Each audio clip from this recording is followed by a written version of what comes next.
Uh, when would it be a good time to start thinking about these things?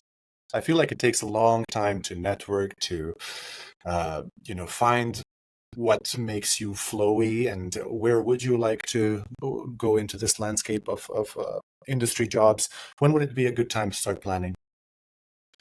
In my personal opinion, I think midway PhD. So, I mean, optimally, you would go into your PhD and maybe already just pay attention. When the despair is the highest. Yeah, exactly. Exactly.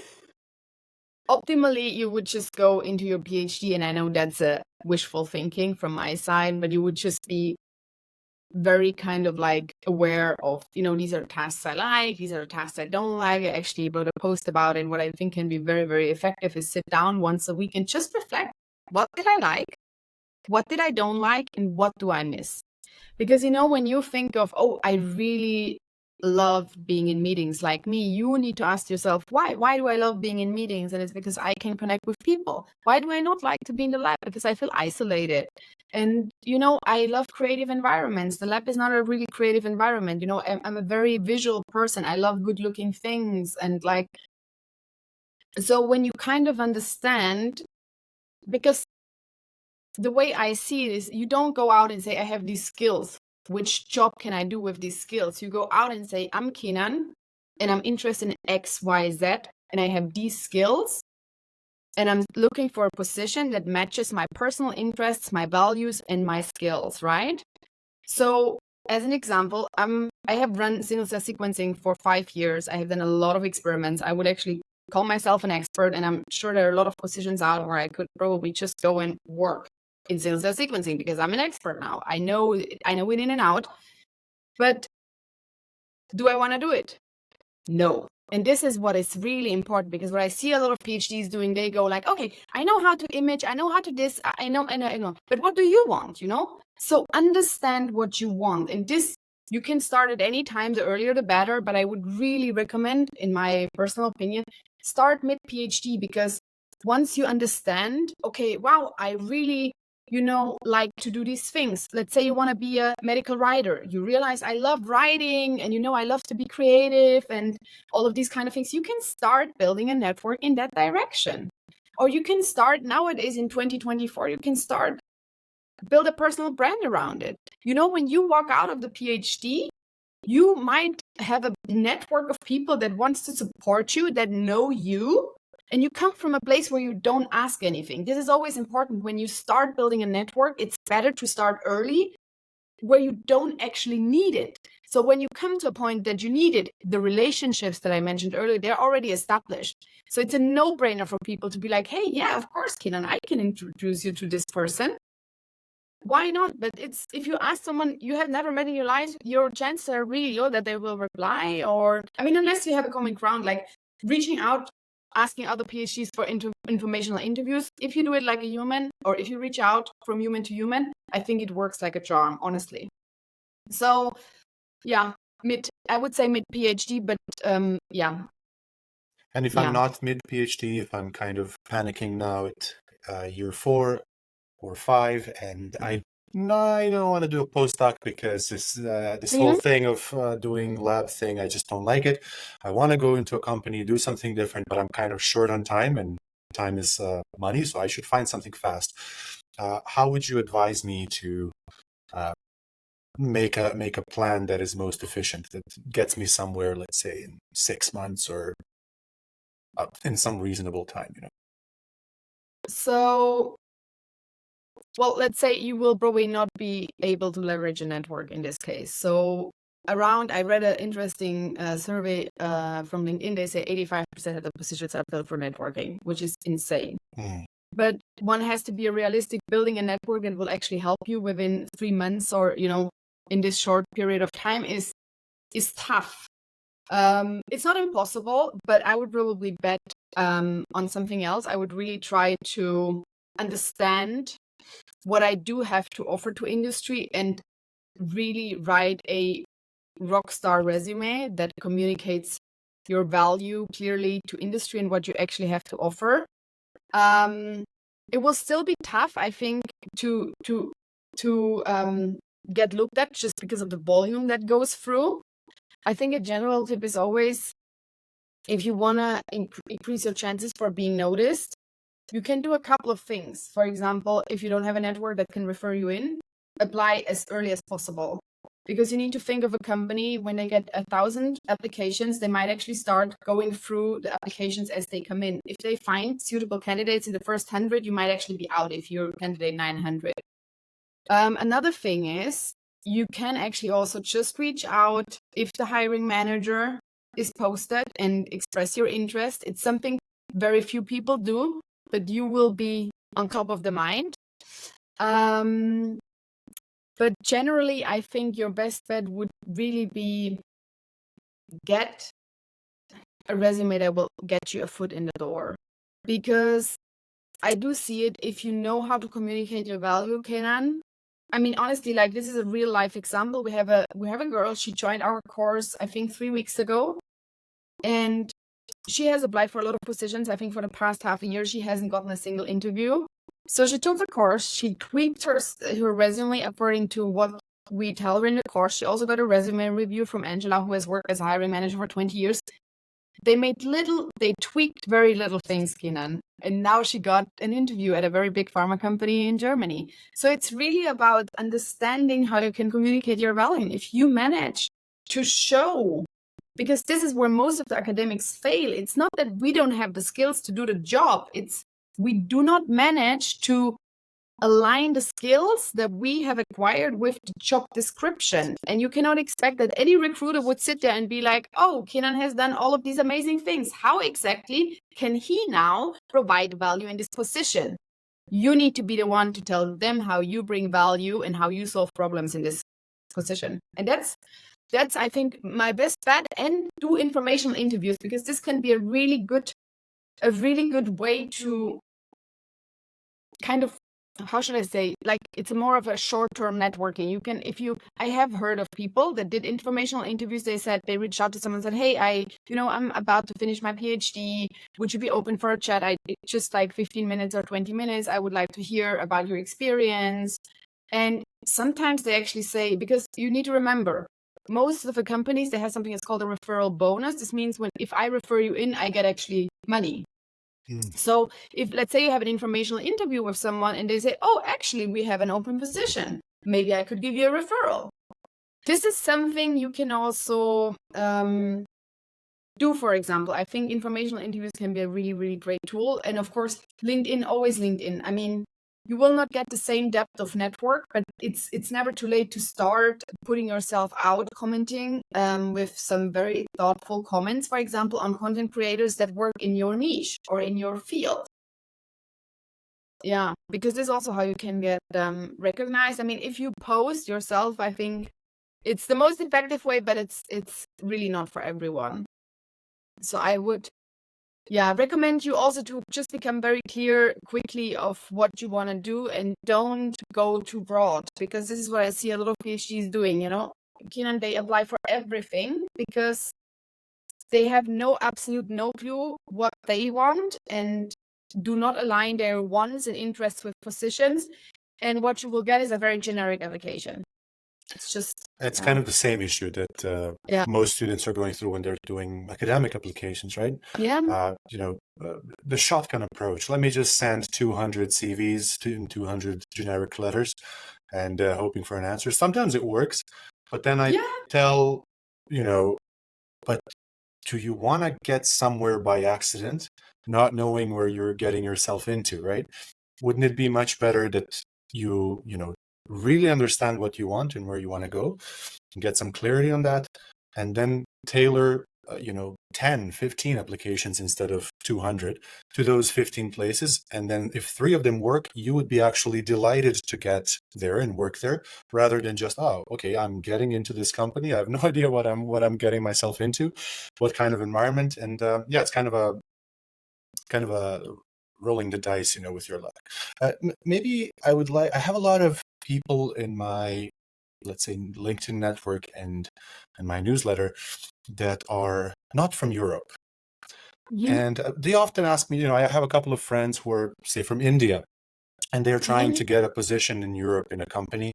And they're mentioning, probably for them it's going to be a hassle to get me a visa and whatever. How difficult is it for international people, like people who are maybe from even another continent, and how can they overcome that if they're trying to, let's say, get into industry in Europe? Honestly, I'm not an expert on this, I have to tell you, because I simply don't know how the visa regulations are or how willing certain companies are to go through a visa process. I can tell you from a perspective of what is happening generally in the working world is that people try to strive for diversity. So you want diverse teams. Diverse team means you actually need to be able to get people from all over the world to get just these very different mindset and views onto things, right? So from this perspective, I think, and it might be very company dependent, and also a lot of there are sometimes regulations in place within the country, so not even a company, but within the country that makes it very, very difficult for people to move. So I need to think of something. So, for example, if it's not very easy to bring a partner along, like there are other like kind of levels that one needs to think about rather than only the company level. I think it's also certain things. Now, I have heard, for example, I have talked to I mean, it's not Europe, but just as an example, in Canada, in the French-speaking side in Quebec. Now, for example, if you move to Quebec, you need to speak French. It's a new rule if you want to work in a company there, which obviously limits you to move there, but it's regulated on a much higher level. It's not even on a company level. So the reality is, I mean, since I have not too much, it would be something Angela could probably answer honestly better, because I have never been a hiring manager and I'm not really familiar with all the struggles. I do think generally for a company, it's of course more work if they have to go through a visa process. However, if you find companies, and I mean, I love companies that embrace diversity. So if you find companies that actually value this, I think you might have a maybe an easier time for them to help you get a visa. I just know, so for example, if we Europeans want to move to the US, and I'm not familiar how it is in Europe, in the US it's very hard because what they need to show is basically, the way I understood, when they hire someone that is a non-US citizen, they need to justify why they hire you.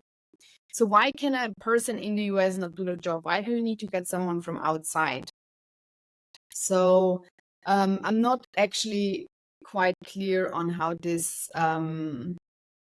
is with other companies. I can tell you right now, in Sweden, if you go to the immigration office, like getting a visa can take up to 6 to 8 months. So, these are the small practicalities that sometimes can get in the way of actually hiring someone maybe from outside, because maybe a company knows the actual process right now is very, very long. So I know from friends that need to get their visa renewed, they're now sitting here waiting to get a renewal, but it takes like half a year, so they can actually not leave the country during that time because they would not be able to get back. So I think it's a very complex question that I, first of all, don't think I have really the necessary experience to answer. And I think it might be very company dependent. I would maybe look for companies, if I were someone wanting to come in, I would look into companies that that try to be diverse, because they obviously need people with different backgrounds. Mm-hmm.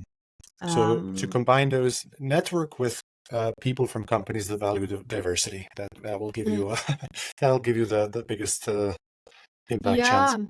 I think it's also, I think it might be so individual from company to company and from country to country. I'm not sure there is a really easy answer. Yeah. It's a case-to-case basis, probably. Okay. So what is next for you? What are some plans for the, let's say, next year? What's happening in Alma Me, and what are some next things? A lot of things are actually happening. So we released our first product, which is a 5-step course, which aims to help PhDs in their transition from academia to industry. And it really just gives you all the tools you need to be able to make that transition. Like, it helps you to discover, go through discovery. What am I good at? Because most of the people don't do it. That's the reality. So what am I good at? What are my values and how do they align with positions? And then in the next step, we kind of, tell you how you can start building a network, how you can establish an online presence, and then how do you actually align and communicate your value in a resume so that industry actually understands what you have to offer. We prepare then people for an interview, and then like how do you, negotiate the salary and the how can you be an active member in the onboarding process once you accepted a position.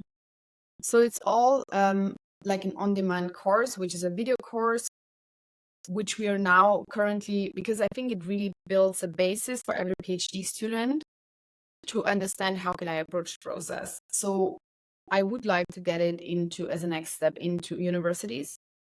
So this would be one of my big goals, that I can actually go to career centers and maybe say, hey, look, you guys do really valuable work, and the one-on-one advising is super needed and I will never replace it. But your workload can actually be reduced if I do the basis of the actual work, and then maybe they come in with very specific questions that they are left with. However, also our program has with me and Angela, you have a half an hour Q&A every week, so you can come in to us with more specific questions too, where we can actually help you if if you're stuck somewhere, if you don't know how to phrase something in your resume. And you get access to the course community. So I really want to get this into universities, and I have actually taken the first step yesterday into that direction, because right now what we started with is basically literally just selling it directly to PhDs. But I would wish that these PhDs don't actually have to pay for it, but that the university pays for them and they can then just go through a university account and access it. So this is at the moment, where can people find this course? At the moment, they can find it actually on alma.me. www.alma.me. That's our web address. So if someone is interested, so our main goal is really to keep it affordable for everyone. So I think that was very important for us. So I think it is affordable for every PhD student. So if someone is interested, also like just happy to have a chat, reach out to me if someone wants to know more or hear more about it. This is one of the things, and a next step that we're actually looking into is because we realize these PhDs are really open to work because they don't know where to go, what to do. So now we are trying to build this bridge between academia and industry by giving them the tools to, be successful in business and prepare for business. But then we also actually connect them with real open positions. Awesome. All right. Yeah, this is the next step. So, Elena, you are very active on LinkedIn, so I know people can find you there. Is there any other place where people should go and follow you in your work? Actually, yeah. I mean, I'm on Instagram. You can follow me personally under Ellie_the_scientist. That's more of my personal account. But then we also have an account which is called Alma Me PhD. It's something I'm just building up. So that's a completely new thing for me. I mastered LinkedIn, I think. Now I need to master Instagram. So Instagram is a good place. We have a YouTube channel, actually, which is called, I think Angela called it Dr. Elena Hoffer and Angela Priest. PhD, from PhD to industry. So we do have that channel too. And Angela is setting up a podcast. So we're soon going to be at a lot of different places, but I think the local place or the central place to find all of these other places where we're to be found would be our website, www.alma.me. Awesome. Well, yeah. Elena, thank you so much for talking to me today, for sharing your experience and your journey from KI to making your own company. I wish you all the best. I hope people who are listening to this found it useful and interesting, and they go to alma.me and they check out your course. And I wish you all the best in your business. Thank you so much, Kenan. I really appreciate the invite, and it was really fun talking to you. Awesome. And all right. Yeah, thank you so much. Till next time. All right. Till next time. And we